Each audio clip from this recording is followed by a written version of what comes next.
Bueno, pues empezamos con la siguiente pregunta, la 34. Claro, os hablé un poquito el día pasado, si no recuerdo mal, sobre los referentes, las posiciones, los elementos que de alguna forma constituyen la función básica que es la de llevar a cabo una psicoterapia de grupo, ¿no? De la función convocante, la función, ¿os acordáis? Las 5 funciones básicas del desarrollo. Pero claro, cuando Lola me dice, bueno, ¿qué líneas de pensamiento han ido organizando el trabajo de la psicoterapia de grupo o la psicoterapia de grupo analítica? A mí ya no me es tan fácil contestar, porque no se puede decir, mira, hay esta línea o esta otra. Afortunadamente, las líneas de pensamiento son varias, van entrelazándose unas con otras, y de alguna forma cada uno de nosotros vamos haciendo la tortilla de patatas según lo que hemos ido aprendiendo a lo largo de la experiencia, lo que hemos ido estudiando, las influencias que hemos tenido del entorno, las disponibilidades reales de bibliografía o de experiencias grupales que hayamos podido participar. Es decir, hay un conjunto de elementos que, de la misma manera que cada uno hace la tortilla de patatas a su manera, nosotros hacemos la psicoterapia de grupo y la psicoterapia de grupo analítica según cada uno de nosotros cree importante considerar, ¿verdad? Bueno, pero dice, pero ya que estamos, me dice Lola, pero ya que estamos en las 5 funciones, pues empieza por la convocante, ¿no? Al cabo es la primera. Pues sí, claro, evidentemente. Pero convocar no es decir, vengan, 1, 2, 3, 4, 5, al grupo, por favor. No, todo eso se supone, os decía, que tiene que ver con una función elaborativa que tú también tienes que ir preparando para saber qué tipo de tortilla de patatas vas a hacer. Y con qué ingredientes, y cuánto tiempo tienes para hacerla. Es decir, hay una serie de elementos que tienes que tener presente, ¿no? Es decir, afortunadamente la teoría psicoanalítica, que empieza con Freud, lógicamente, nos da bases suficientes para ir desarrollando un trabajo en grupo analítico o psicoanalítico de grupo. Es decir, hay montones de autores que desde el psicoanálisis hacen grupo y no tengo nada que opinar, lógicamente, ¿no? Pero en grupo análisis, o al menos mi formación grupo analítica, la que he venido haciendo desde el año 76, del siglo pasado, es decir, que ha llovido ya unos añitos, ¿verdad? No se limita únicamente a las teorías freudianas, porque a medida que uno va trabajando se da cuenta que faltan elementos que permitan entender qué es lo que está sucediendo ahí. Es verdad que podemos decir, mira, yo me pongo en esa posición del psicoanálisis, por ejemplo, cojo a Bion y como Bion me restrinjo a hacer exactamente lo que entiendo que dice él y de ahí no me voy a mover ni un milímetro. Pero mira, yo al menos no soy así. Yo soy un animal que no le gusta sentirse demasiado atosigado, demasiado encerrado en ideas o en pensamientos. Y a mí me gusta seguir leyendo, seguir estudiando y creo que es lo que quiero y es lo que transmito constantemente a mis compañeros y a mis alumnos, ¿no? Evidentemente, hay un punto que es fundamental para describir toda esa historia del grupo, ¿no? Podríamos decir, pero psicoanálisis sí, cualquier psicoanálisis. Mirad, me he ido moviendo desde que me formé ahora a un terreno bastante más relacional del que en aquel momento yo ocupaba. En aquel momento relacional, 0. Ahora creo que relacional, digamos que un 80%, ¿no? El autor que más me ha influido últimamente es Mitchell, que de alguna forma viene a encabezar o a liderar el movimiento relacional desde hace ya bastantes años, ¿no? Pero claro, junto a Mitchell hay otros autores, ¿no? Sullivan, por ejemplo. Sullivan es un autor que el mismo Fuchs menciona, pero que cuando yo lo leía en aquellos años 76, 77, 78, pensaba, pues es un autor más, ¿no? No iba más allá. Tampoco nadie me decía, oye, ¿por qué no te lees este libro? Porque en realidad nadie de los que me rodeaban estaba capacitado o estaba en condiciones de, oye, léete eso, porque no lo habían leído tampoco ellos, con lo cual no se les puede decir, oye, no, es que no me enseñaste, ¿no? En realidad cada uno se va formando a medida de lo que uno también quiere descubrir, ¿verdad?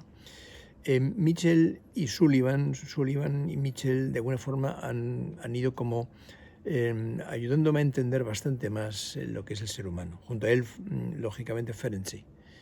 Evidentemente no quito a Klein, no quito a Feyerabend, tampoco quitaré a Winnicott, que en cierto modo también ha influido bastante en mí, ¿no? Hay otros autores. Kember, en los últimos años, también ha sido una persona que ha marcado bastante aspectos de mi pensamiento grupal, ¿no? Bueno, dices, bueno, pues ya tenemos esos autores. O sea, me dices tú que me estudia, que lea, estudie, trabaje Freud. Trabajarme a Freud, o sea, estudiar a Freud no es coger un artículo y ya está. Es decir, esto es trabajo. O sea, es trabajo de campo importante, participar en seminarios, discusiones, etcétera, etcétera, ¿no? Con lo mismo con otros autores, ¿verdad? Dice, pero hay alguien más. Mira, Kurt Lewin. Lewin es importantísimo. Pensad que considerar que el ser humano, la conducta del ser humano, viene condicionada permanentemente por las percepciones que tiene del mismo y de lo que sucede a su alrededor. Eso es algo básico para entender el funcionamiento de un ser humano. Somos animales como cualquier otro ser humano, perdón, como cualquier otro animal, cualquier otro aspecto de la vida, está en constante interacción con el medio en el cual está y lo que percibe a través incluso de las raíces. Estoy viendo una planta cerca de mí y lo que percibe a través de las raíces o a través de las hojas también influyen en su crecimiento, lógicamente, ¿verdad? Entonces, Lewin es importante tenerlo como punto de referencia. Evidentemente, podríamos hablar de algún otro autor, sí, Goldstein. Goldstein, neurólogo él, hizo muchos esfuerzos para comprender el cerebro humano. Pensad que Fuchs trabajó con Goldstein durante una temporada larga, fue colaborador suyo, con lo cual buena parte de su pensamiento viene muy influido también por lo que Goldstein fue aportando. ¿Qué más os podría decir en cuanto a los referentes conceptuales? Mirad, la pandemia a mí me ha ayudado o me ha permitido meterme en las neurociencias. Creo que es muy importante meterse en las neurociencias y entender entender algo más de cómo funciona el cerebro, que básicamente es de cuya actividad surge lo que llamamos psique. La psique no es más que el producto de la actividad del cerebro en conjunción con el cuerpo, lógicamente, ¿verdad? Entonces, si bien Kandel me ayudó y me ayudó a entender un poco la neurología, los aspectos neurológicos de comportamiento humano, sobre todo el comportamiento psicopatológico, el que más me ha influido fue Siegel, escrito así, Siegel. Siegel tiene un trabajo fantástico que permite entender bastante, o al menos a mí me ha permitido entender bastante el funcionamiento de la mente, en relación con muchos otros aspectos, y junto a él, Damasio. Damasio es un portugués que ha escrito bastantes libros sobre el cerebro y os lo recomiendo vivamente.